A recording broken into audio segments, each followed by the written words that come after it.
क्या चल रहा है मैथ में?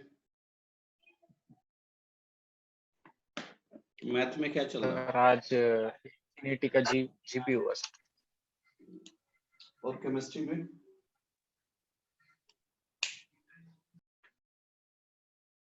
केमिस्ट्री में क्या चल रहा है? बोलो, आवाज आ रही है? सर एट ऑक्सीडेशन पढ़ा रहे सर। कितना दिन से रेडॉक्स चल रहा है भाई?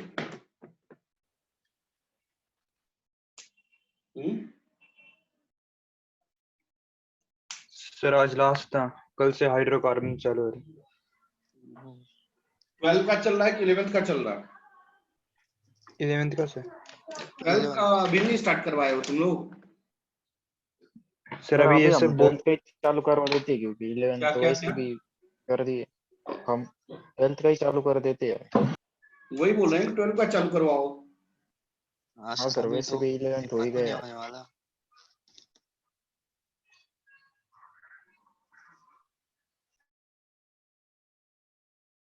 12 का सिलेबस डाले हो ग्रुप में?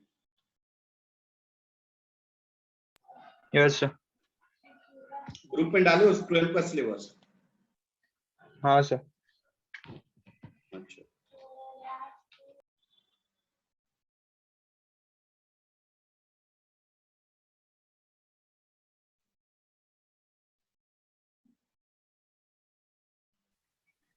सर बोलो बेटा। आज मैथ के लेक्चर में तो कोई तो आया था और कुछ भी मतलब वो सर जब पढ़ाते हैं ना उस पे वो लिख कर गए। सर का फोन आया था। एक काम करते हैं, सारा ग्रुप को डिलीट कर देते हैं, एक ही ग्रुप अब सिर्फ रहेगा जिसमें नो सर, वो जो मतलब जिसका भी आपने प्रोफाइल वगैरह चेंज किया देखो, हाँ हाँ वो वाला ही ठीक है। मतलब आप बड़े ग्रुप में मत डाला करो, वहाँ पे ज्यादा लोग रहते हैं। ठीक है, मैं वही ग्रुप को ये कर देता हूँ और सब ग्रुप को बंद कर देता हूँ। Yes sir. ठीक है,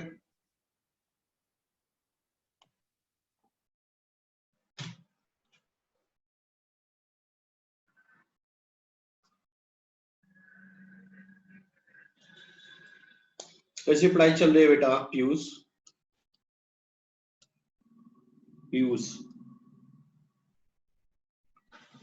बेटा, यस सर। कैसी पढ़ाई चल रही है? अभी वो जो केमिस्ट्री का दिया था वो कर रहा था अभी। अच्छा, केमिस्ट्री का अटेंड कर रहे हो? Physics, chemistry, math? Yes sir. कैसा लग रहा है? कुछ समझ में आ रहा है, नहीं आ रहा है? क्लियरली बोलो। केमिस्ट्री समझ रहे थे और मैथ्स भी। पक्का? Yes sir. अच्छा, ए बेटा, यह सिलसिला कब तक चलेगा? क्या 1 तारीख से स्टार्ट होगा? क्या चांस है या नहीं? सर कोई चांस नहीं सर। डायरेक्ट। कोई चांस नहीं सर, नो सर। कम से कम मई के भी 15-20 दिन जाएंगे। अभी 15-20 दिन ऐसे चलेगा?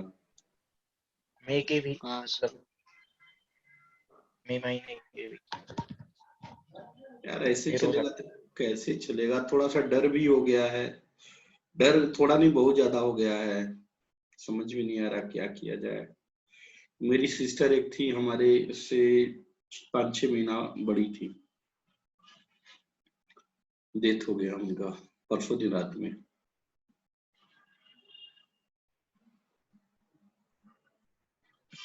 समझ नहीं आ रहा क्या किया जाए।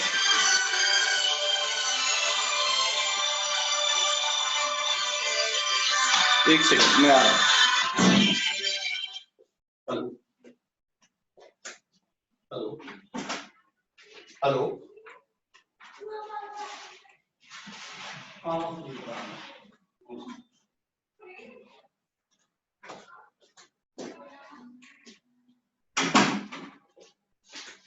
चलिए स्टार्ट करें क्या?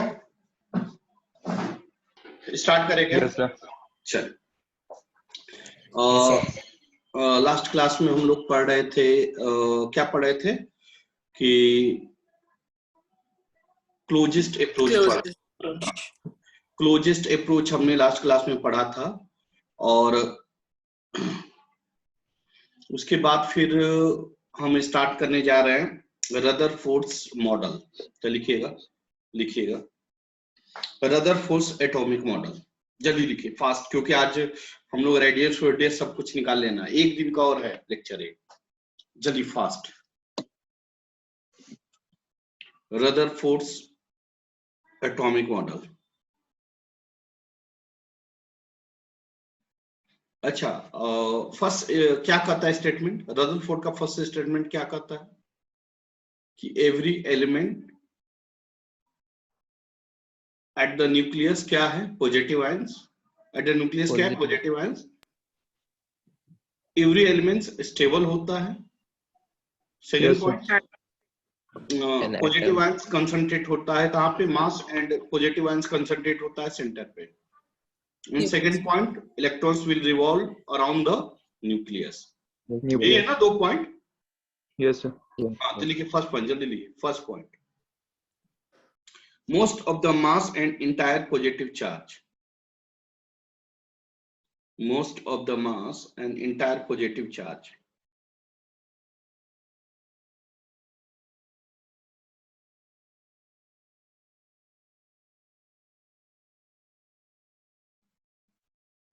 is concentrated at the center of the atom. Is concentrated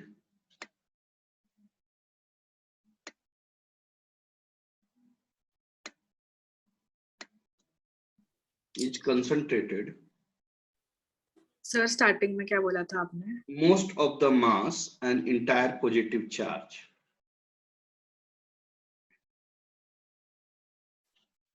is concentrated at the center of the mass,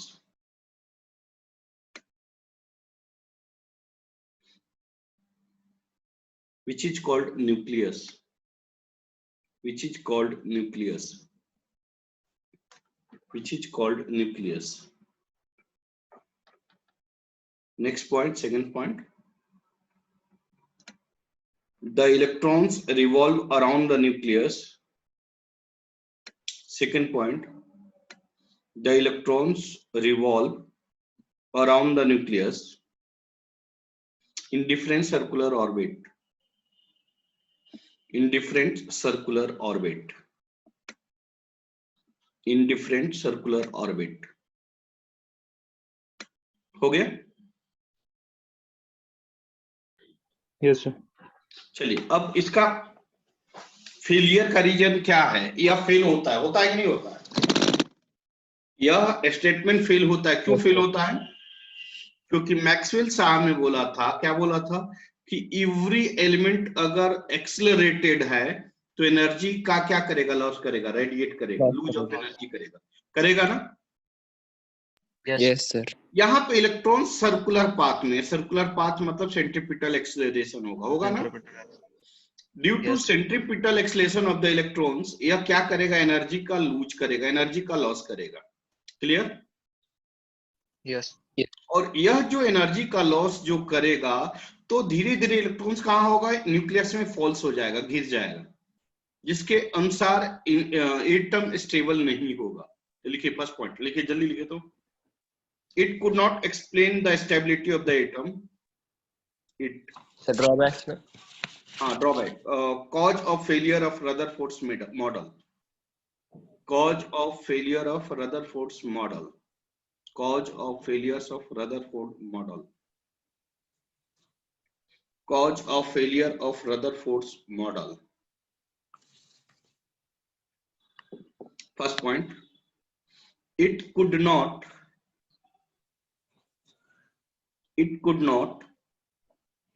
explain the stability of the atom.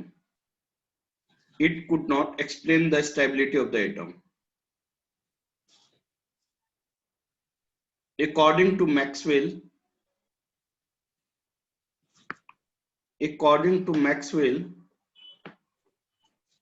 accelerated charge particle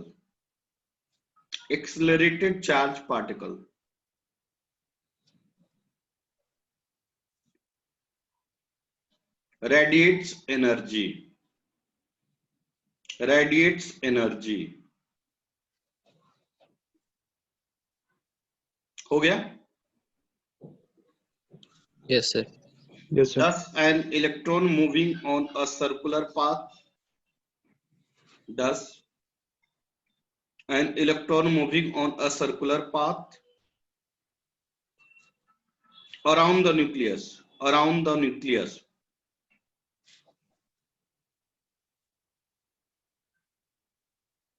Should also radiate energy. Should also radiate energy.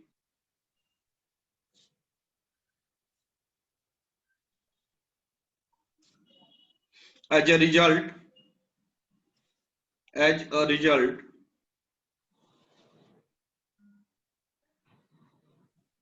Yes, sir. the electrons should go on the path of decreasing radius. As a result, the electrons should go on the path of decreasing radius.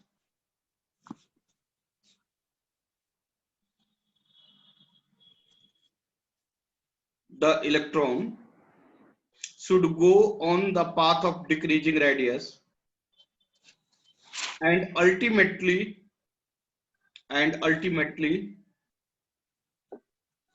falls into the nucleus. Falls into the nucleus.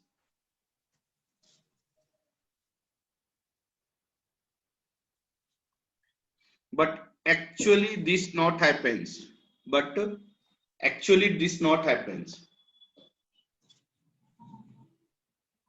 हो गया? Yes, sir. Next point, second point. It could not explain the distribution of. It could not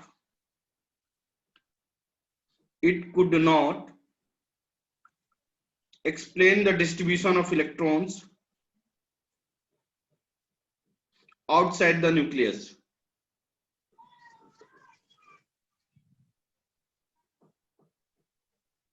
Okay? Distribution of electrons outside the nucleus.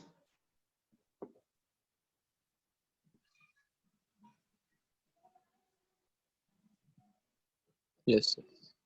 And third point, it could not explain the line spectrum. It could not explain the line spectrum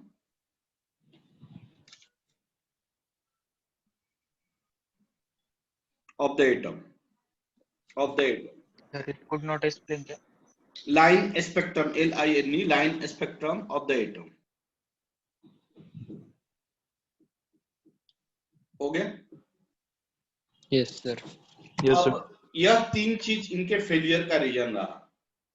तब फिर क्या होगा?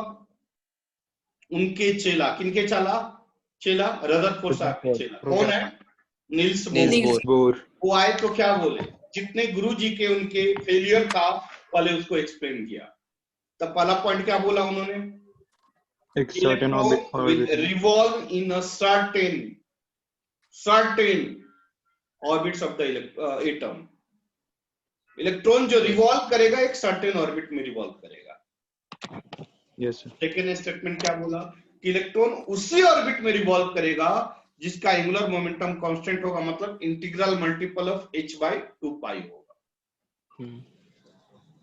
And third statement उनका है कि electron जब एक orbit से दूसरे ऑर्बिट में जाएगा तो वो एनर्जी का एक्सचेंज हमेशा फोटोन के फॉर्म में करेगा, फोटोन एनर्जी के फॉर्म. क्लियर हुआ? Yes, sir. तो लिखिए फर्स्ट स्टेटमेंट, लिखिए नील्स बोर मॉडल. देखिए Niels Bohr model. First Niels Bohr model क्या है?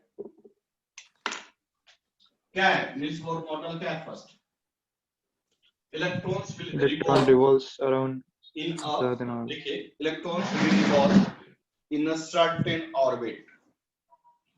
Electrons will revolve in a certain orbit.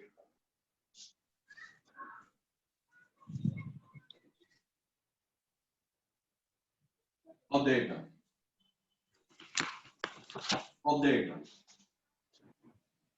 बेटा ये न्यूक्लियस में क्या होगा?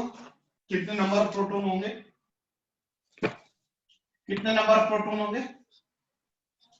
ZE कितना होंगे? ZE क्यों ZE? क्यों मैं लिखा ZE? क्यों ZE लिखा बताओ, बोलो भाई। इसके पहले वाले कंसेप्ट में मैं बता चुका हूं, number of protons equal to number of protons equal to number of electrons electrons equal to atomic number number. बताया मैंने, बताया हूं। और Yes, sir. Charge of electron, charge of proton plus 1.6 into 10 power minus 10 raised to minus 10 clear हो रहा है कि नहीं हो रहा है? इसका मतलब एक इलेक्ट्रॉन का चार्ज प्लस ऑफ इलेक्ट्रॉन के चार्ज के बराबर होगा, हाँ या ना? yes sir प्रोटॉन का charge plus charge of electron के चार्ज के बराबर होगा, हाँ या ना? Yes, sir. तो Magnetic. कितने इलेक्ट्रॉन है? कितने इलेक्ट्रॉन, कितने प्रोटॉन है? Z के बराबर. जेड के बराबर, क्योंकि number of atomic number equal to number of proton. एक प्रोटॉन पे कितने चार्ज है? Plus E. तो टोटल प्रोटॉन पे कितने चार्ज होंगे? तो ZE होगा वो। Into E. वही बात हुई। हाँ।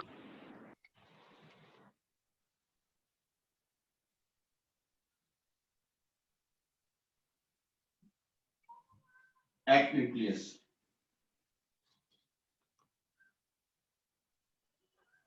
जेड, ये सब बता चुका हूं लास्ट क्लास में। अब यह इलेक्ट्रॉन्स क्या कर रहे हैं? रिवॉल्व कर रहे हैं वी नॉट से। इसका रेडियस आर है। क्या मैं रफ करूं? yes sir नीचे का रफ कर लूं ना? एक मिनट सर। अच्छा,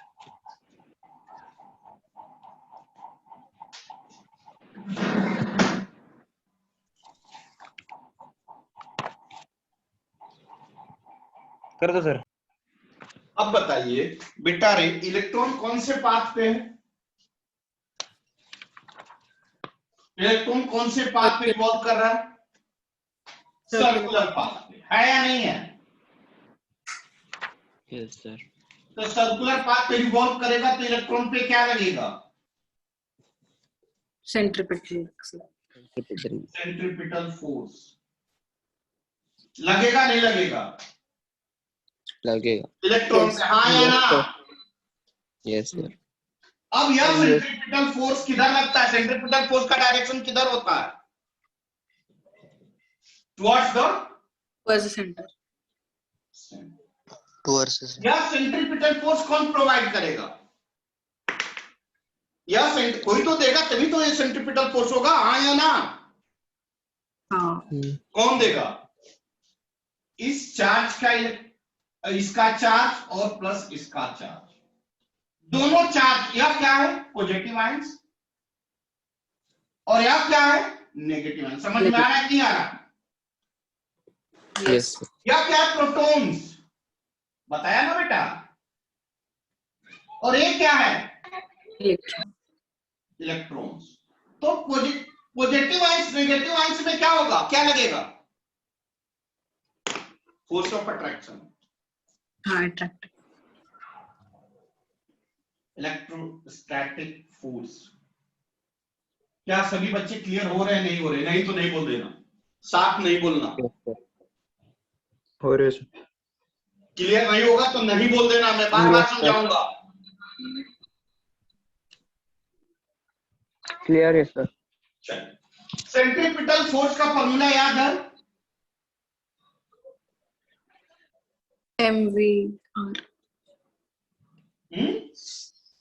MEV square N v square by R हाँ, MV square. सेंट्रीपिटल फोर्स होता है। और electrostatic force K Q1 Q2 by R square, K Q1 Q2 by R square. यहाँ पे Q1 क्या है, पर लिख लीजिए, यहाँ तक लिखिए, जल्दी लिखिए।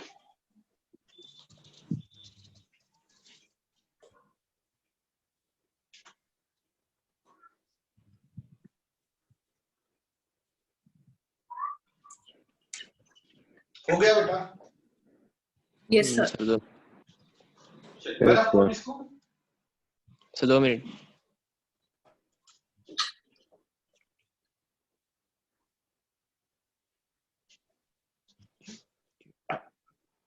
Yes sir. बेटा यहाँ पे Q1 क्या है, charge of electron E। Electron का चार्ज। समझ में आ रहा है कि नहीं आ रहा? Yes yes sir. Sir. Q2 कितना है, चार्ज ऑफ प्रोटॉन कितना है, ZE। अरे समझ में आया नहीं आया? हाँ सर आया। तो कितना होगा, half sorry mv² equal to के, मतलब मीनिंग 1/4πε0। Q1 के जगह पर क्या होगा, E Q2 के जगह पर जेडी। ZE। Separating distance. हाँ। क्या क्लियर हो? Yes sir. Yes sir. यह इक्वेशन फर्स्ट हो गया, यह इक्वेशन फर्स्ट हो गया। पहला first statement, Bohr's first statement यही है। इसको क्या कहते हैं, बोर्स फर्स्ट स्टेटमेंट। इसको कहते हैं बोर्स फर्स्ट स्टेटमेंट। मैं इसको एक बार और समझा दूं बेटा, एक बार हाँ और सर, समझा, एक बार। लिख लो, मैं एक बार और समझा, रब करूं? Yes sir. फिर से एक बार और समझिए इस स्टेटमेंट, क्योंकि इसी से टोटल फॉर्मूला निकलेगा, इसलिए बी कंसंट्रेट समझिए। मैंने क्या बोला, एक न्यूक्लियस है और यह ऑर्बिट है। इसके ऑर्बिट या इलेक्ट्रॉन्स है, जो कि क्या होता है, रिवॉल्व। ठीक है, यहाँ पे क्या है, पॉजिटिव आयंस। क्या है, पॉजिटिव आयंस। या पॉजिटिव आयंस मतलब जिसको कि प्रोटॉन कहते हैं, याद है ना बेटा? Yes sir. अब प्रोटॉन्स पे टोटल चार्ज का कितना होगा, देखिए यहाँ पे एक है electrons, electrons, charge of electron क्या होगा,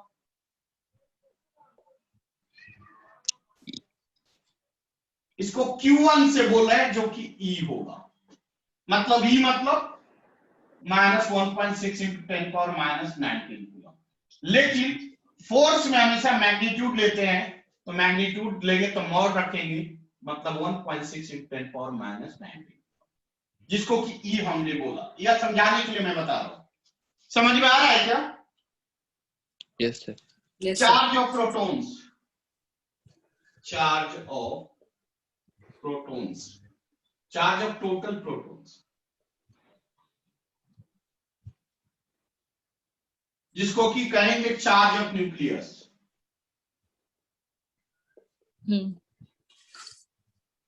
तो चार्ज ऑफ न्यूक्लियस क्या होगा बेटा, जिसको Q2 बोलेंगे, क्या बोलेंगे, Q2। Q2। और Q2 का वैल्यू क्या होगा, total number of proton into charge of proton. Z into E ZD। Total number of protons into, बोलो बेटा, charge of electron. Proton. Total number of proton कितना के बराबर होता है, atomic number. Z। Charge of proton और charge of electron both are same, हाँ या ना? Yes yes sir. Sir. E।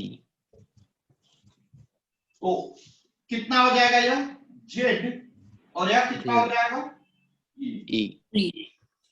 Q2 निकल।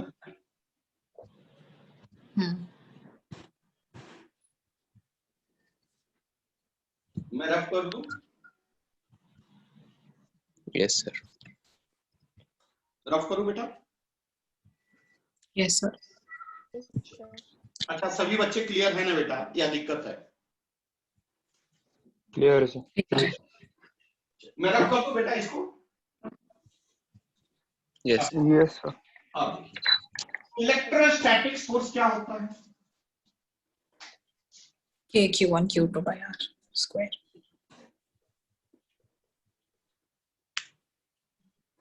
K Q1 Q2 by R square. K को कहते हैं K इक्वल टू होता है 1 by 4 पाई एप्सिलॉन एयर के लिए। तो इलेक्ट्रोस्टैटिक फोर्स देखिए यहाँ पे ध्यान दीजिए, इस केस में यह किस पाथ पे है इलेक्ट्रॉन्स? यहाँ पे देखें तो Circular. इलेक्ट्रॉन्स रिवॉल्व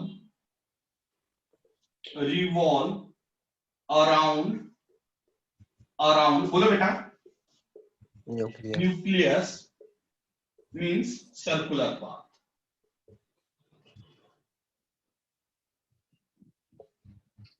और जब कोई पार्टिकल सर्कुलर पाथ में रिवॉल्व करता है तो क्या लगेगा? Then Center. Centripetal force. Centripetal force acting on किसके ऊपर? Electrons, revolving electrons.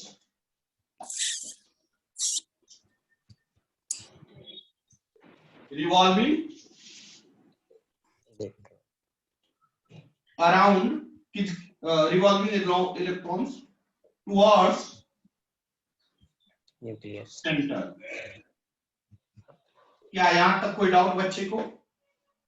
मतलब इलेक्ट्रॉन जो रिवॉल्व कर रहा है उसके ऊपर सेंट्रीपिटल फोर्स लगेगा किधर की तरफ बेटा? किधर की तरफ? Center. इसका मतलब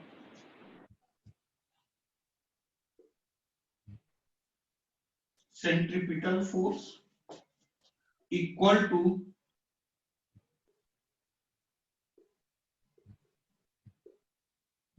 क्या यह क्लियर है? हाँ या ना? क्या यह क्लियर है आप लोग? Yes sir. सेंट्रीपिटल फोर्स का फॉर्मूला बेटा, इलेक्ट्रोस्टैटिक्स का फॉर्मूला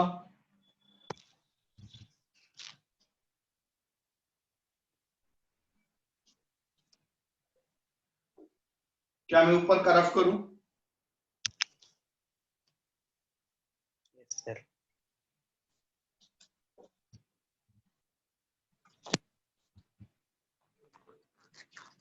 तब बताइए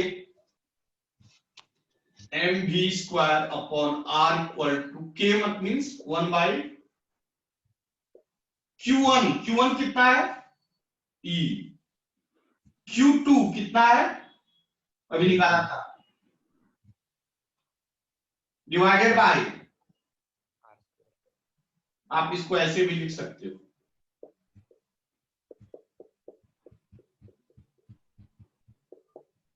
ZE स्क्वायर Upon R square. Upon r square. आप r को कैंसिल भी करा सको, बाद में देखेंगे। यह इक्वेशन फर्स्ट है according to Bohr's statement first, या बोर्ड्स स्टेटमेंट फर्स्ट के अनुसार इक्वेशन फर्स्ट है। क्या मैं बढ़ूं आगे? क्या मैं बढ़ूं आगे? Yes, sir. Yes, sir. Second statement रख करो।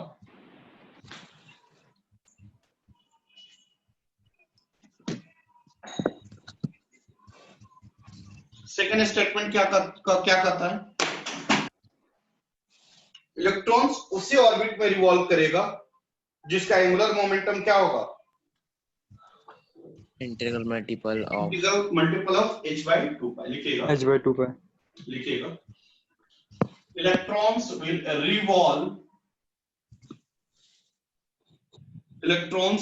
revolve around the nucleus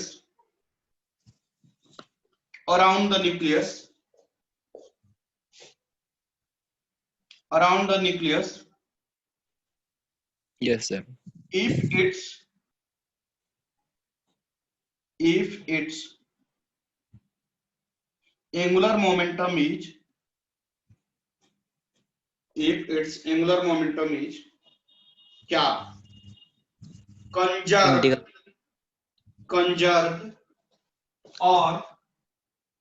conserved or integral multiple of conserved or integral multiple of h upon 2 pi. integral multiple of h upon 2 pi. 2 pi.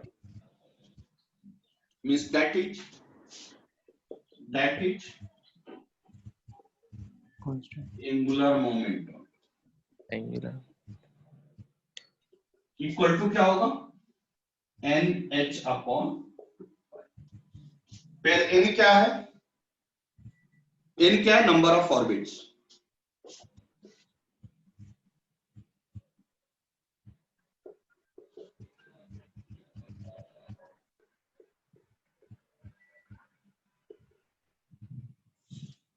अच्छा एंगुलर मोमेंटम का formula याद है आप लोग को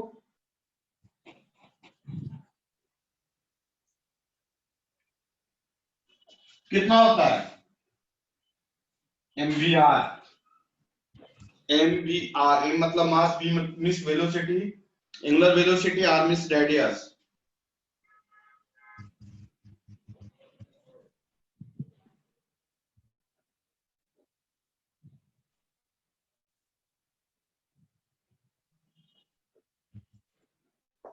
क्या मैं रब करूं सर एक minute sir. Sir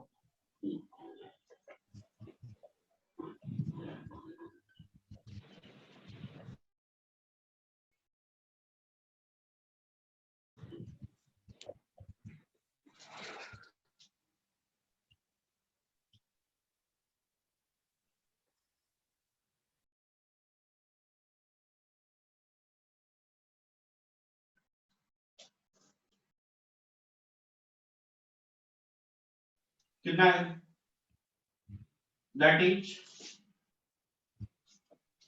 that is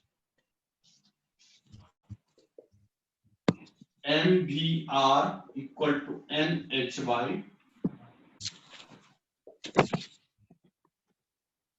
2 pi लिखेंगे Yes, sir. Yes second statement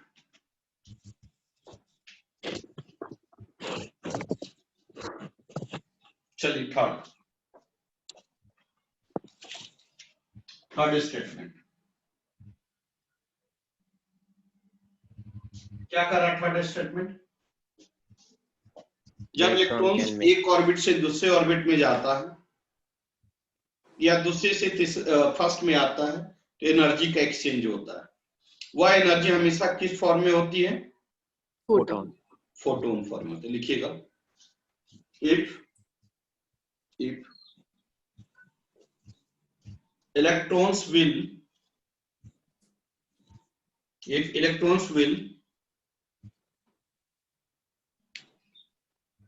exchange its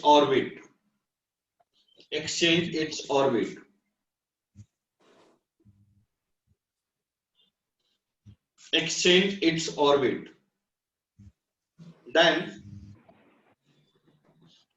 then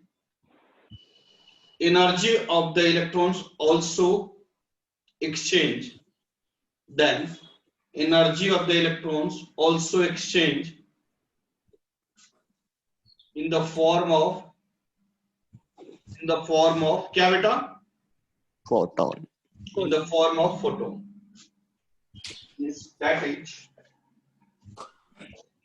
that is जैसे फॉर एग्जांपल्स देख लीजिए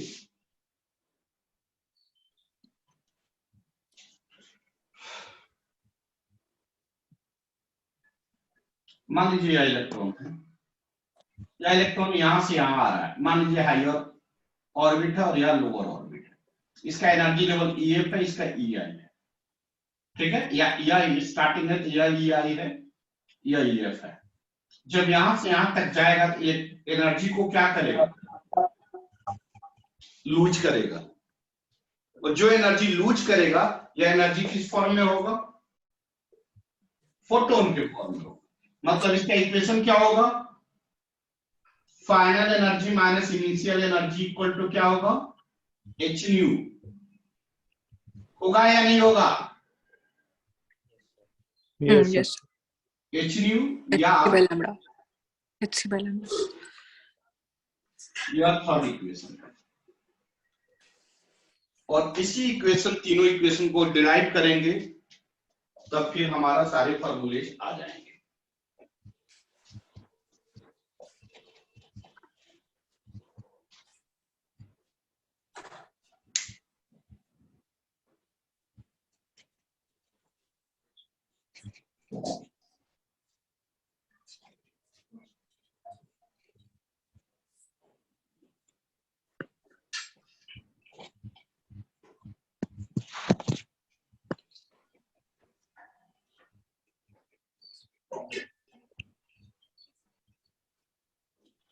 पढ़ो आगे। Yes, sir. Yes, sir. Statement clear हुआ, अब डेरिवेशन पे हम आगे जा रहे हैं। तो स्टेटमेंट क्लियर है? Yes, sir. चलिए बेटा रे, अब ध्यान देना है। Note, NOTE note, Bohr's model is applicable, किसके लिए एप्लीकेबल है? स्मॉल न्यूक्लियस ऑफ एलिमेंट्स बताया था, जिसका एटॉमिक नंबर कम हो उसके लिए एप्लीकेबल है। तो लिखिएगा, बोर्स मॉडल, बोर्स मॉडल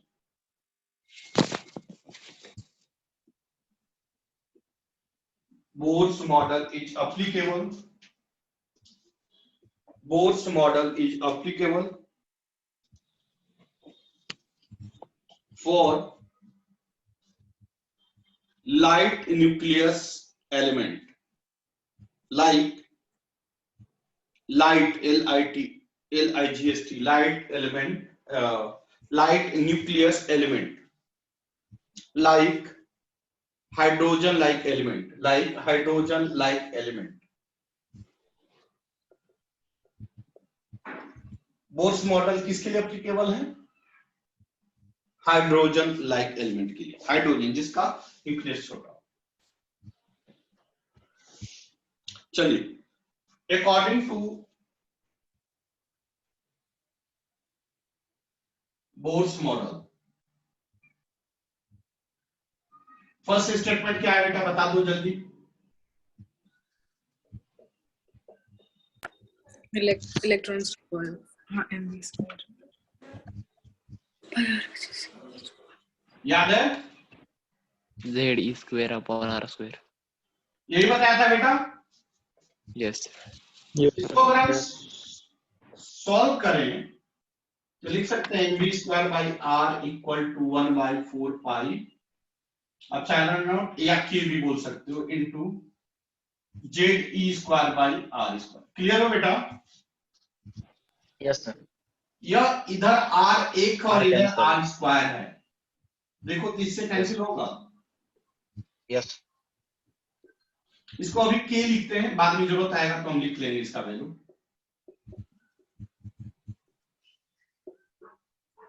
या फर्स्ट इक्वेशन इसको ऐसे लिख सकते हैं क्या? यस सभी बच्चे को क्लियर हो रहा है कि नहीं हो रहा? Yes, sir. एक बात Yes, और sir. बता दूं, यह टॉपिक टाइम अप हो रहा है, rejoin, time up rejoin, time up rejoin. Same topic आपको केमिस्ट्री में भी, एटॉमिक स्ट्रक्चर, लेकिन केमिस्ट्री में ये एक्सप्लेन नहीं करते टीचर्स। रीजन ये है, उनको ये सारी कंसेप्ट पता नहीं होता है, वो डायरेक्ट फार्मूला लिख देते हैं कि ये फार्मूला है, इसको रट लो। केमिस्ट्री में सेम कंसेप्ट है, सेम चीजें हैं, लेकिन केमिस्ट्री के टीचर नहीं पढ़ाते, आपको बोलते रट लो। लेकिन मैं रटने वाला काम नहीं करूंगा, आपको क्लीन बताऊंगा, लेकिन दिमाग खोल